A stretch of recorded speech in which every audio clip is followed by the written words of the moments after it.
This is the Outliers Edge podcast, where we champion the leaders who are shaping the next era of humanity by taking them to the edge of their comfort zone so that they can lead us to the edge of what's next.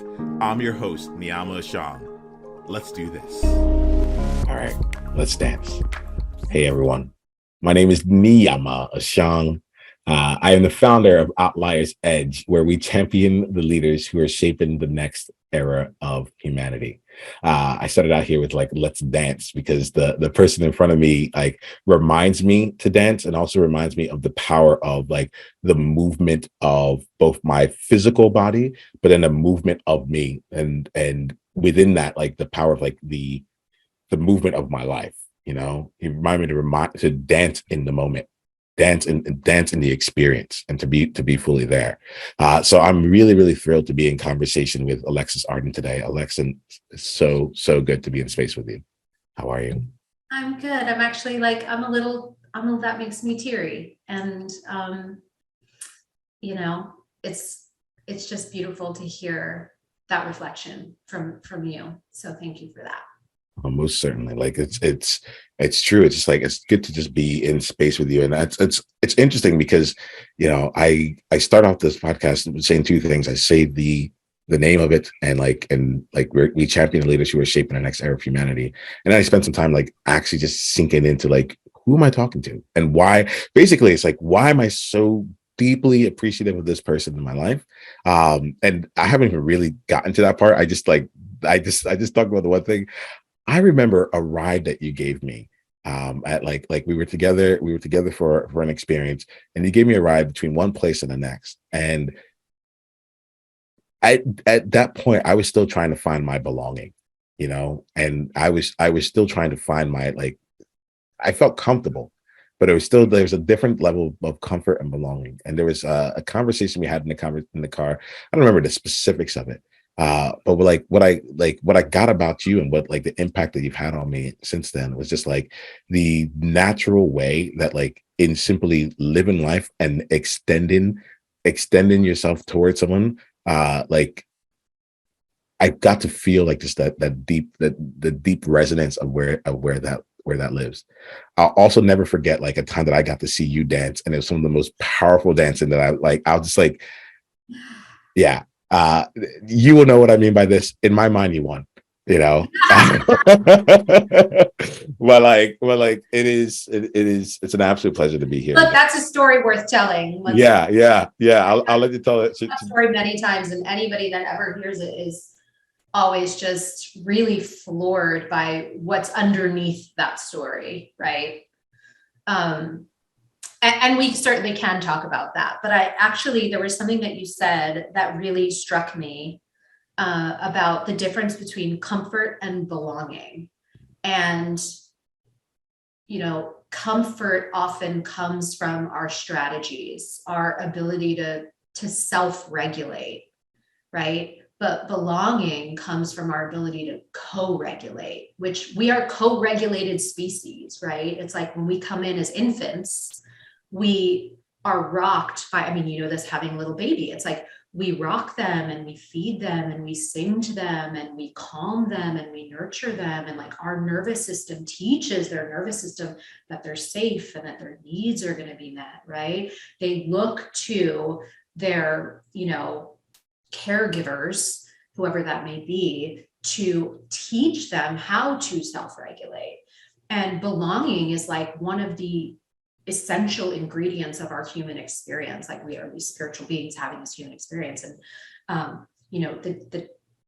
the fact that you sort of brought up that distinction between comfort and belonging is such a big distinction that most people don't make.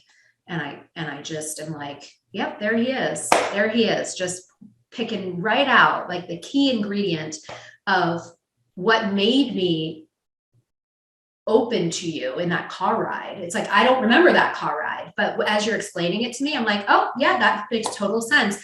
I was bullied as a kid, and throughout my life, really, core curriculum for me, right, is feeling I'm not enough, I'm left out, I'm isolated, whatever.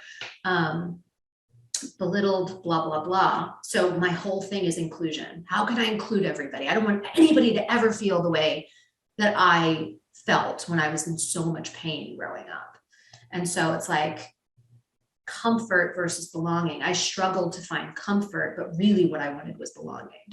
So a huge digression to address that distinction that you made, but there's no digressing because there's no direction in that sense, right? We have a destination, and the destination is the journey. How we choose to be in this conversation, like we're always arrived.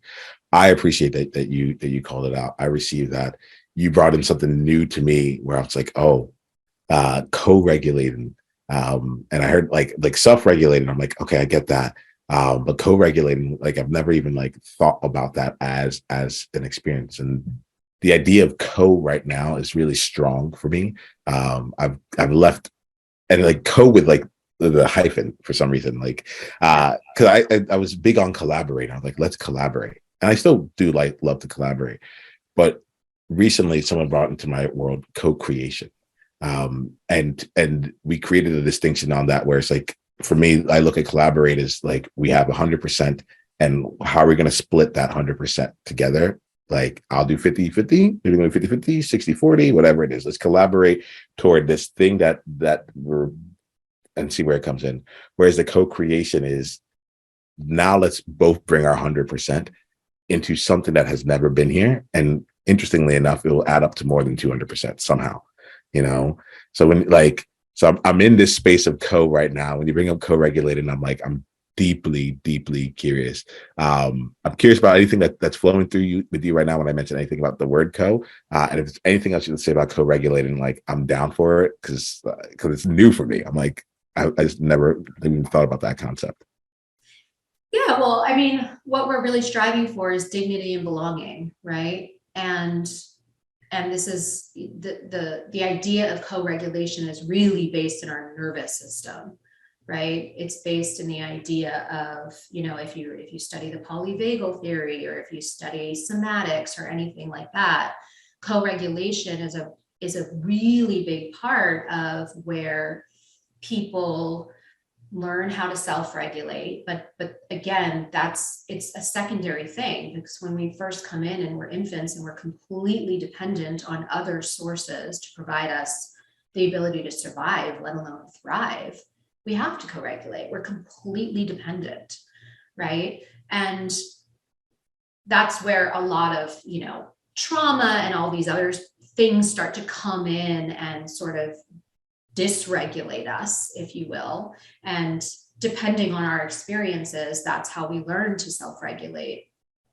And for some people, it manifests as anxiety. For some people, it manifests as disorders. For some people, it, manifests as just their ability to show up in a certain way in relationships throughout their life, if they're not really looking at the signals that their body is giving them, if they're not in conversation or dialogue with themselves to the level of really understanding what their nervous system is presenting them, and then inviting in their mastery, if you will, sort of like the amygdala versus the prefrontal cortex. Like it's a okay, well, I'm part animal and I'm part angel. So how can I have those two worlds coexist within me so that I'm really the creator of my experience? And so co-regulation is just a piece of the bigger puzzle of our existence, and understanding it and getting to know it can be really beneficial for learning how to self-regulate and learning how to co-regulate and be in healthy relation with other.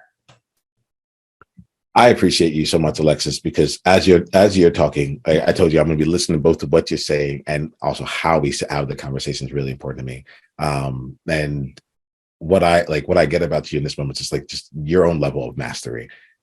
Like everything that you just said here, as I was listening, like, oh, we just entered into a little bit of like how the brain works. We entered into this, we entered into that. There's a real just fluidity. I think that's the word I've been looking for. A real fluidity that is able to link up and speak about what I would say, like the truth, your truth, from so many different paradigms and perspectives, and in a way that it just feels like in a way that it feels, how do I say it? I want to make sure I'm doing justice to it. I want to say effortless, but there's the reason I also want to make sure I'm doing justice to it. I think it's in a way that feels masterful. It's like everything is combined in there. And I just see motion with it. I don't know how else to describe it. I'm like, oh, we were here. I'm And then she dancing. took us then here. Yeah, seriously. I felt like it. Like I'm like, oh, well, that was really cool. Like just to be in that experience of you from that. Yeah, I mean, it really is a dance. It's a dance between my neurology and my biology. It's a dance between, my spirit and my body. It's a dance between, my intellect and my emotional life. And they all are dancing together all the time. It's just, are you part of the dance, or are you being a wallflower and just letting it, ride without you? Yeah. All right. Now I got to ask you a completely separate question here. Yeah. Yeah. I see. Well, there's two things. I'm going to ask you that question. I want to give you some space here because we're gonna dance a bit here. I want to give you some space to like just share about like you. Like I shared about who you are to me, but like share about you. Share what excites you about your world right now. Let me tap into that with you, and then I'm going to go off and ask some things. Okay. Gosh, what's going on with me right now? What's going on with me? Well, I'm actually building, which I'm very excited about. And I'm not ready to like fully talk about it or announce the name or anything, but what's going on with me is I've partnered with a fellow master teacher of embodiment, and we are creating a really innovative practice, is what I will call it. And the practice is one that encompasses body, mind, heart, and soul. So it is an embodiment practice, but it's a soul sourced embodiment practice. And it's really unlike anything else that's out there. And I'm just like a dog with its tail wagging. Like, I can't wait to bring this to the world. I'm really excited about it. So that is something really exciting that's happening right now. And I'm a mom of two, so it's really exciting to see my two little boys becoming men moment by moment. There's really just nothing quite like that experience. As much as there are times that I want to pull my hair out, there are times that my heart just absolutely melts onto the floor in a million pieces. So I delight in the balance of that. And what else is going on right now? I'm just in the dance of life. It's such an interesting time coming out of, or I mean, we're not really out of, I guess, trickling through a pandemic, and the effects of all of that have been, profound. In certain ways, I've actually really thrived in this time, and in other ways I've really struggled. And talk about the dance of life. I mean, there's balance is inherent in everything, and so of course that's been the case. But I'm just meandering my way through that. That's what's going on right now. I mean, something else may pop up down the road, but that's pretty much it in a nutshell. Yeah, that feels good. I found my own like this personal like excitement for the project that you're working on. From the standpoint of both the embodiment part, I'm like, I was actively aware that I'm like, oh, I'm like, that's something that I definitely want more of in my world. But then you use soul. And I've noticed for me, there's a difference between soul and spirit. I don't know what it is, but I know that I'm connected to my soul and not as connected to my spirit. So when you talk about like that's interesting. Real quick, by the way, you had motion in you and then you stopped. What changed just there? Well, I think it was that there is an important distinction that I hold in what you just said. And soul is source of unconditional love. It's an acronym, right? And people can call it whatever they want to call it, right? The divine beloved, spirit, God, universe, all of those things. But the soul is from my scientific study perspective, it's made of light, it's energy. It's neither created nor destroyed. It just changes form. And at that level of light, there's only oneness. And it's the level of unconditional love where there is no imbalance. It's homeostasis. It's that baby that comes in and there's just nothing but love for that baby. You would never judge it.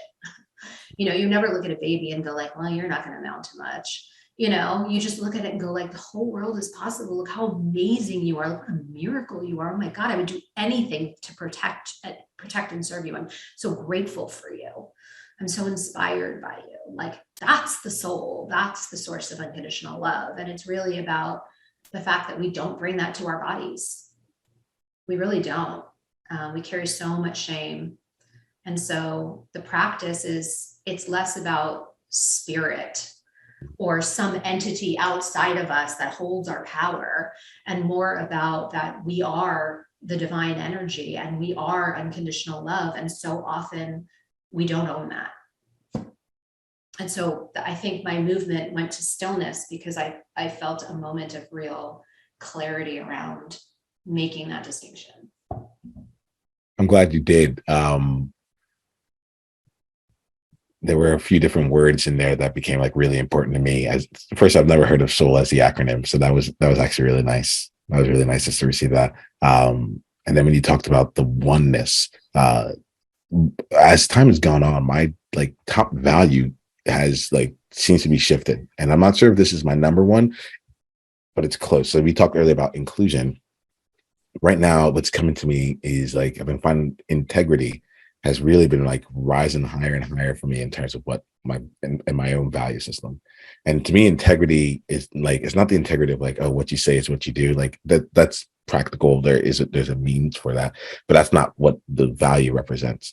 The value for me is the wholeness, is the oneness there. It's like an integer is complete. Integrate, like is all that. So when you said oneness, it really just like, it rippled through me, and I needed to like just slow down with just that one word again, because I think about wholeness, but I haven't thought about oneness, and so it's playing through me in terms of like what else is. I don't know. It just feels really good. It's like if I can be really honest about that. It really does, and I have to say that I'm a devout student of the DeMartini method. And you know that I've talked about him ad nauseum to you, but and his method, but all of the 40 to 50 years of scientific research that really supports that method is that everything exists in perfect balance, and that balance creates non-separateness, oneness, wholeness, whatever you want to call it, right? It's like you can't have particle without antiparticle. You can't have light without equal shadow. You can't have ebb without flow. As far as the ocean recedes back, is as far forward as it's gonna come crashing. It's just not possible not to have balance. And when you look at it from that perspective, it really does erase any imbalanced charges that you have, even emotionally. It's like if you're holding a judgment on something, it's one-sided, right? It's not balanced. It's not equitable. It's not coming into, equilibrium. And it's amazing. Like what I have held some of the biggest emotional charges. And as soon as I look for and find the balance, as soon as I integrate the parts that have been disincluded from the narrative that I've held, the emotional charge is gone, and I'm left with nothing but unconditional love and gratitude. It's really amazing. It really is amazing. And when you talk about whole and or oneness or whatever, it really is like the essence of all things. It's why winter becomes spring, becomes summer, becomes fall. It is the cycle of all that exists. It's to restore balance. Interesting, because I haven't really I appreciate you because I'm looking at balance in a way that I don't think I've held in a long time. You know, um, there's I'll have to unpack this a little bit later on for myself here, but like just the way in which you hold balance, because I tend to think this is the truth. I tend to think about balance as like a limited element, right? Like I'm like, oh, like, well, what comes up must come down, or like, oh, today's been a really good day, Yeah. so that means that the other shoe's about to drop, and like it means that it's going to end up something horrible is about to happen. Like I tend to think about balance from that perspective, or balance from so that's one, and it doesn't feel like you hold it that way. It doesn't mean like you don't acknowledge it, but there's a different way that seems like you hold it. And then the other part that I tend to like characterize balance is from a standpoint of limitation and miniaturization, right? So in order to stay balanced, in order to stay equal, it's like let's keep things close. Let's not rock the boat too much. Let's just stay as narrow or as like as precariously as we can onto the line that we're on. And if you walk off this line, you're gonna lose balance there. And so I recognize inside of me. Say it again. That's limiting. I feel it. I feel a constriction normally with it, right? And so you're talking about this, and I'm like, whoa, actually, this is different. Like there's a part of it that still feels boundless because that's important to me, like to not be limited ever, and at the same time, there's a part of it that also feels really rooted. Like it's not, and so this is new to me. So I'm Yeah, gonna go through and deep as your roots go is as far as your wings will take you, right? It's both, and that's the balance, right? It is endless, but it's an understanding that there will always be equal support to challenge. And sometimes people want all the support, but they resist the challenge because they make an association that challenge is negative. But challenge isn't negative, and support isn't just positive. Sometimes support can hold you back or limit you. Challenges sometimes can also limit you, but sometimes challenges are what make you grow. The challenges are, something that Dr. DeMartini always says is like, challenges are on the way, they're not in the way. And people have an association with challenge as something negative or limiting, but it's not. And so to your point, like, yeah, be grounded, steady yourself, but the deeper the roots, the wider the wings. That hits me in this moment. It's like we talked earlier about collaboration versus co-creation, right? And one of the things that's shifted in the last 2 years for me has been a real like decision to like lean more into what's natural for me. And my natural elements are in the, like, there's a joy that comes through. All right. And joy for me, I want it to be a full expression of joy. So like, I want to be able to feel joy in my tears, not just like being happy. But there's a real element of like, oh,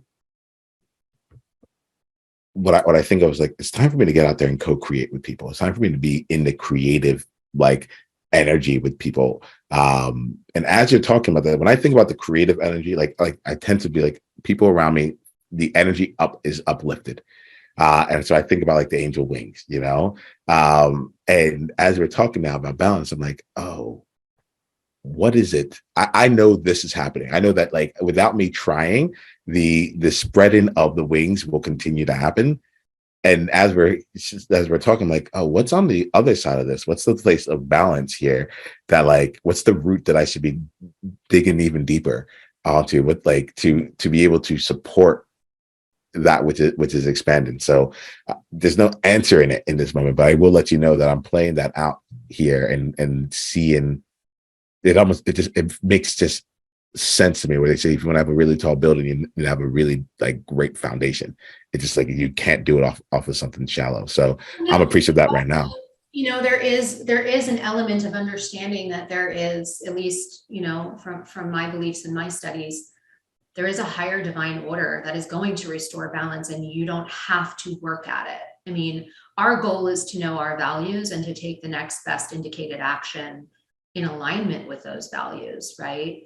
and the universe will, or whatever you want to spirit, will, or whatever you want to spirit, your soul, whatever it is, will meet you, it'll double down on you. It'll meet you halfway in that.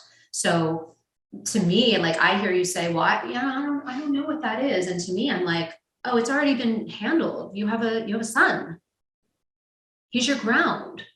You have a family. These are your roots.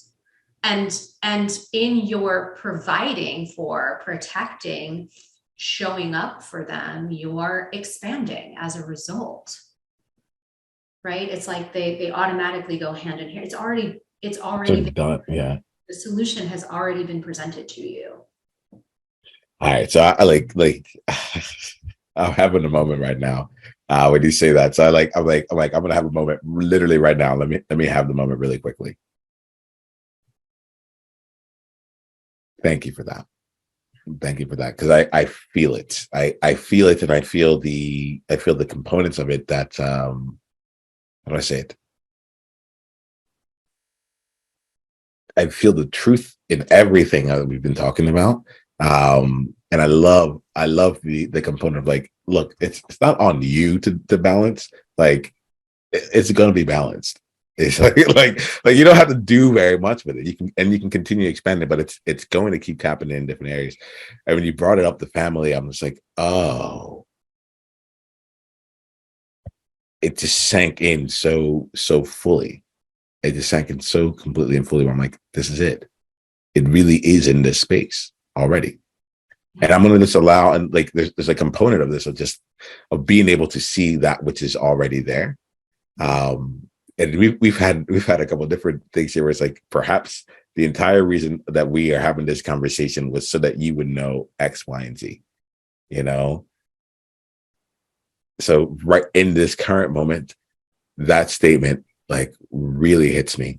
And also really frees, like, cause I can feel myself in this conversation. I'm like, oh, like, I'm having an experience while in this conversation, right? And I purposely look for that. I look for the things that touch me somewhere, and say like, well, let's see where that leads. The experience that I'm having is, okay,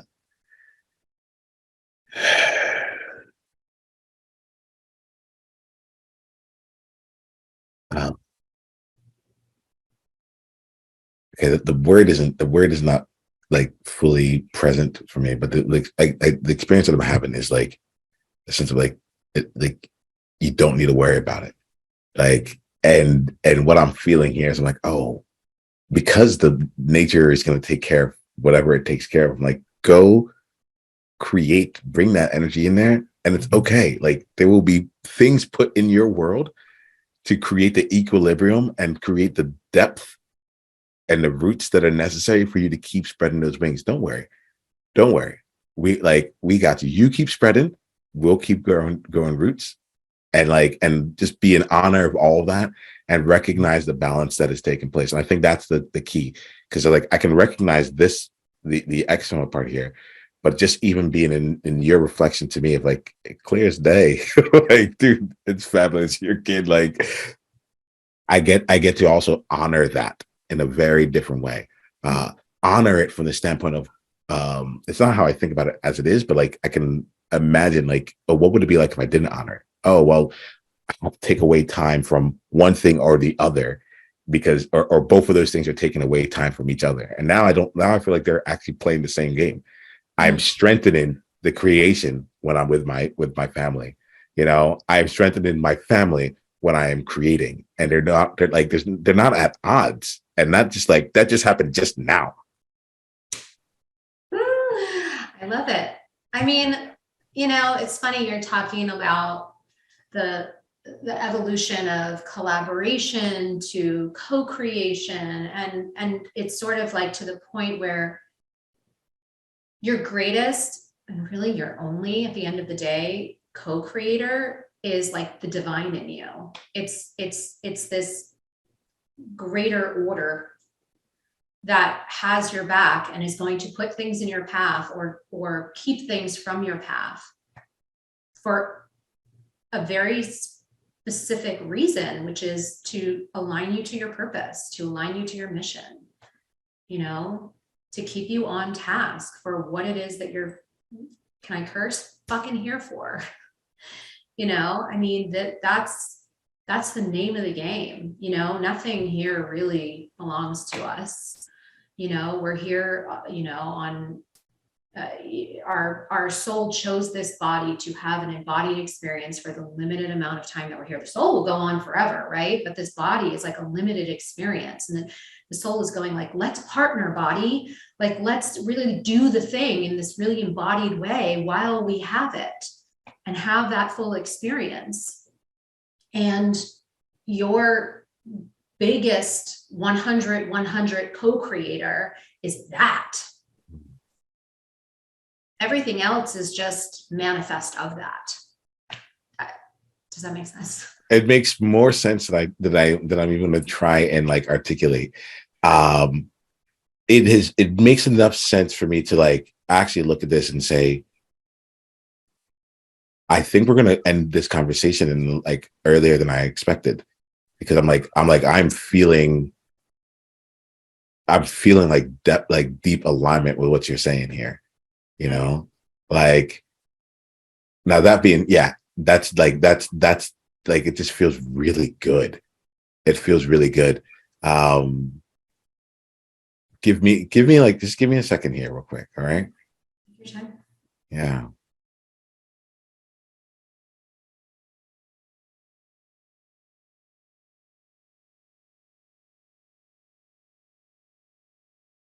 Yeah, Alexis, you've given me something in this conversation that I didn't know that I needed. That's all I can say. You know, you give me something in this conversation that I didn't know that I needed. Here's where I'm at now. I recognize that with the thing that I didn't know that I needed, I'm complete, right? In the sense of like not like I'm good, you know. I will be listening to this again, because as we're talking, I'm experiencing it. It's super interesting, you know. It's like I get that. I'm like, I have to listen to actually like hear what you said. But like my heart is hearing you today. All right. That's really it. I think I got to a place where I'm like, ooh, heart is full. That being said, I also recognize that, like, how do I say it? Now that I've said it out loud and I've like given the space to be able to like walk away, I feel like I'm like, actually what it is like, I'd love to complete with you in just like in the normal time that we would have completed, you know, and leave room for, I guess, whatever else like is being called into this space. Should there be one? Should there be anything else? But I have to let you know, like, I can't pretend that like I'm not in deep gratitude towards you. I cannot pretend that like I did not just like have a real experience where I needed to like just allow that to digest, to really digest, because it is the unspoken conversation that I think that's been happening in between my head and in like between my head and my heart and my body as well. And the ongoing like discussion of not like journey for me of like, how do I continue to be amazing in terms of what I want to offer to the world while being amazing in terms of what I want to offer to my family, and how do I play all these out? And there's just something really powerful in the removement of like, it almost feels like the struggle is gone. You know, that's, yeah, simple things, but it feels like the struggle is gone. Beautiful surrender to a higher truth. Yeah. And it's funny that you said your head and your heart, because to me, your head and your heart are the bridge between your body and your soul, right? Like how I say, like the soul chose the body to like go on this journey, and you know, it very specifically chose this body to support it on its mission. And the head and the heart are the bridge between those two things, and they'll either bring them into alignment or they'll disconnect them. And it sounds like what your bridge just like clicked online and just connected your soul with your embodied experience. And so that's a really beautiful thing. And it's, you know, it's a rare glimpse. I mean, I'm trained in helping people do that, and certainly know how to do it for myself, but I would be lying if I didn't say that it's a constant call to action to keep coming back online in that way, because we are human and we are conditioned in a lot of ways to jump from judgment to judgment, assumption to assumption, expectation to expectation, to be out of balance. And so it takes a lot to, to continually practice coming back to that source of unconditional love, to the body serving that sense of greater purpose, and to feel that deep sense of gratitude and fulfillment, and a release, a surrender of all of the weight and expectations and really fear that's inherent to our physical being. So I'm just so glad that you had a moment like that, because it's such a gift. I know what it feels like. It's a really big gift. No, it is. It is. It's interesting because even as you're talking, like I'm in gratitude. I'm like, great. Like I'm still in the process of it all, right? And what was happening was that there was actually some judgment, and I loved it earlier. It's like it's judgment's out of alignment or out of balance because it's only one person's holding it, right? So the judgment I was having in real time was like, oh, like as a person who's like hosting and bringing someone in here, I've opened up my heart too much, and I've knocked myself out of the game, and that was Bring it on. And at the same time though, like it's fun for me because like in our conversation, all the tools have already been like placed in the conversation. So what then came up was like, but everything's in balance, and the nature and the world has brought things into balance. Like, hey, guess what? Like you're in conversation right now with Alexis. Like that moment was going to happen, and don't worry, we brought you Alexis here so that like that moment could take place, and so in the, and I felt that like the moment where the moment I let go of like, oh, I'm supposed to be anything, and instead I was like, oh, thank you, you brought Alexis into this space right now where like she can continue and also be with me as I'm going through whatever this is. I'm like, oh, that's the power of the balance right there. Absolutely. Well, I'm gonna full circle this actually. Yeah. And say that, it's interesting because what populated for me as you were sharing that was the callback to the dance off when you said, oh, I thought you won. Mm-hmm. Because I had, you're like, oh, well, I'm the host and I should be this and I'm supposed to be that, right? And we'll just let anybody that's listening in on this situation so that what I'm saying will make more sense. But I'm a trained master embodiment teacher. I've been a dancer since I was, 4 years old. It's movement is my life. Okay. Or a big part of my life, I should say. That was my dramatic flair coming out. Movement is my life. So Niiamah and I were part of a cohort together. And in this cohort, we went through this experience together. Where, what was the name of the game again? What was that called? The samurai game. I don't want to say too much about it, but like the samurai game. That's right. We played something called the samurai game. And it's this very, it's a rigorous game, but it really brings up a lot mentally, emotionally, physically, spiritually. It's an intense game and it can last for hours. Anyway, so you're put to these different tasks, and they could be tasks of all kinds. It could be a task about coming up with poetry. It could be you're tasked with singing. You're tasked with doing a really difficult physical task. All kinds of things, right? And it's one person or two people up against each other in battle after battle after battle. And if you lose, you die, and you're out of the game. And your team is counting on you, and the significance is like, the stakes are really, really high in life. What are the repercussions of your choices and your actions and your behavior? And you get to reflect on all that. It's actually a really powerful experience. I hope I laid that stage effectively. Anyway, Niiamah and I were on the same team, and everybody else kept getting called up, battle, battle, battle, battle. And I was just not being called up for anything. And then eventually I got called up because the battle was a dance off, and everybody knew that I was an embodiment teacher, that I had dance history. So I was selected to do this dance battle. And the person from the other team who was selected to do the dance battle was somebody who it was very clear was inhibited in that way. It was not experience that she had.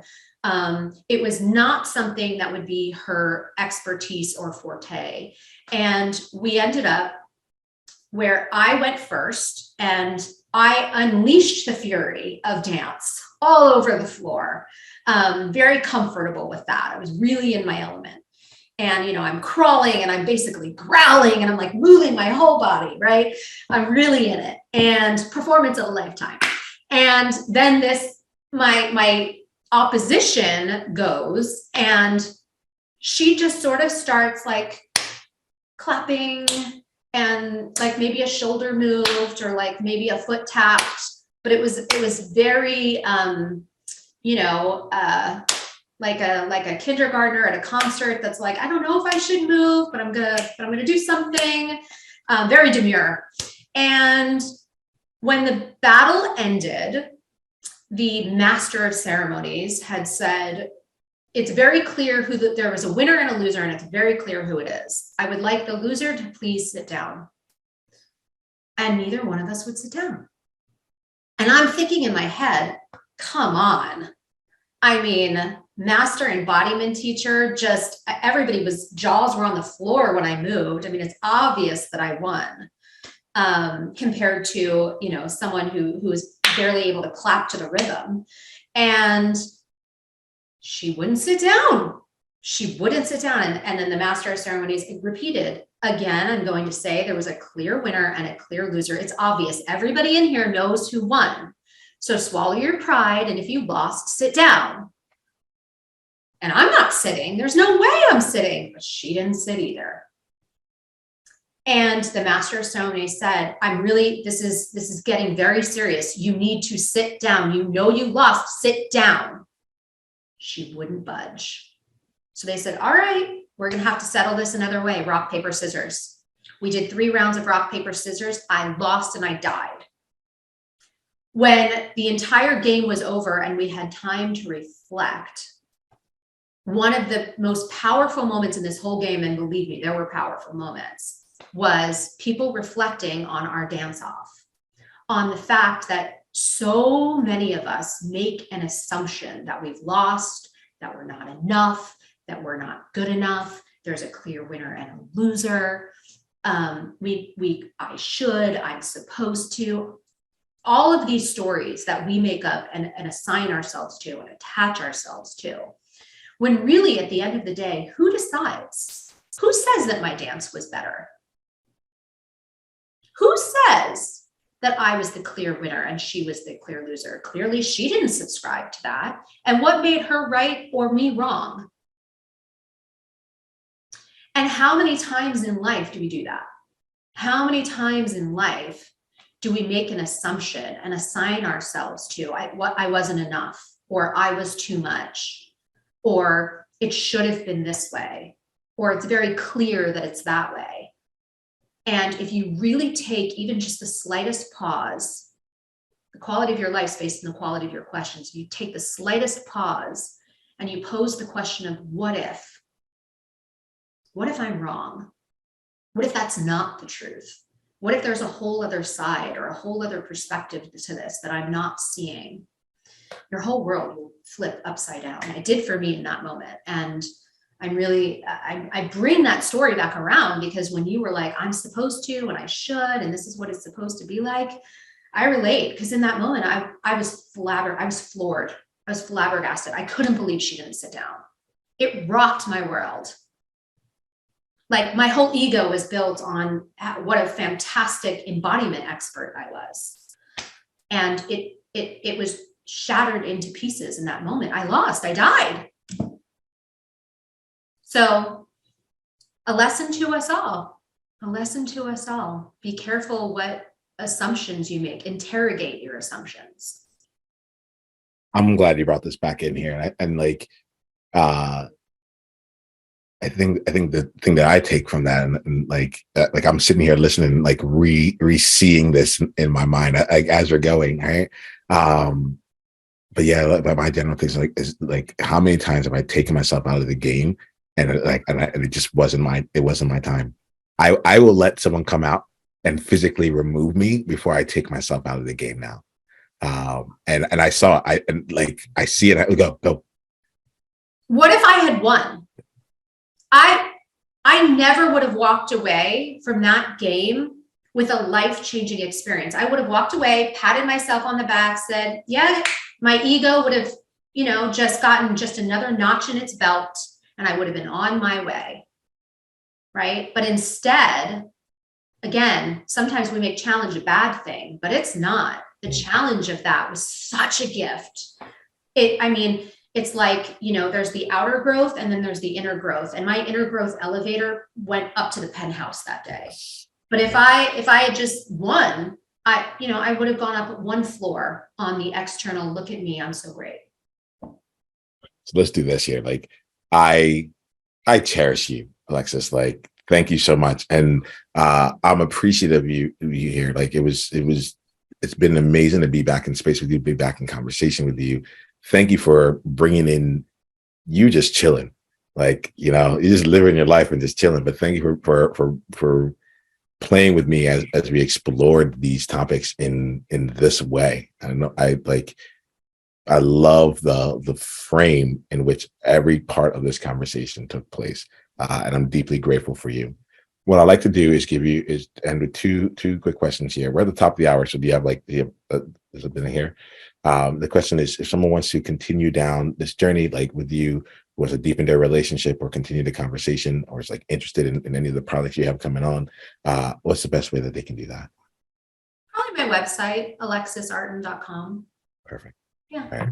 So that's there. And then the last thing here is, I like to end these conversations with what I call it the time capsule. Like, a lot of times we'll go back and say, like, okay, what's something I would have told my younger self? Here, I want you just to leave a message as the present Alexis right now for the future you to maybe come back one day. What's the message that the future you may need to hear that you can just leave for yourself? And this is for you. This is not for anyone else. Just leave it for yourself here.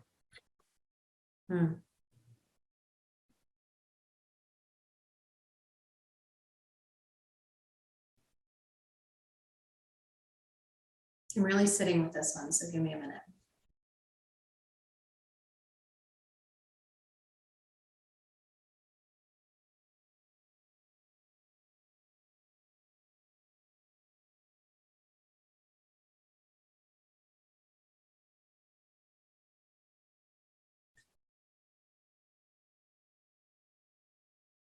I've got you, my love.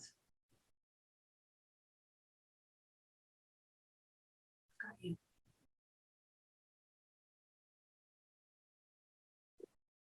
Thank you. Thank you so much here. Alexis, it's been an absolute pleasure. I'm looking forward to everything else that comes here from here. I am I'm so in your corner. Thank you for this experience. Thank you for this conversation. Thank you for being you. Anytime, all the time. And I'm so grateful for you, and honored to share the space and the time with you anytime I get it. Here's to that. We're just getting started. Take 10 seconds to think about your greatest insight from today's conversation. And if you're ready to go and bring this to a deeper, more applicable level for you, come and join us in an upcoming masterclass. Go to outliersedge.com/masterclass to be coached live and to bring your aspirations, your goals, and your challenges and have them handled in real time. This is high flame, high impact, high transformation. Go to outliersedge.com/masterclass and come experience your next level of leadership.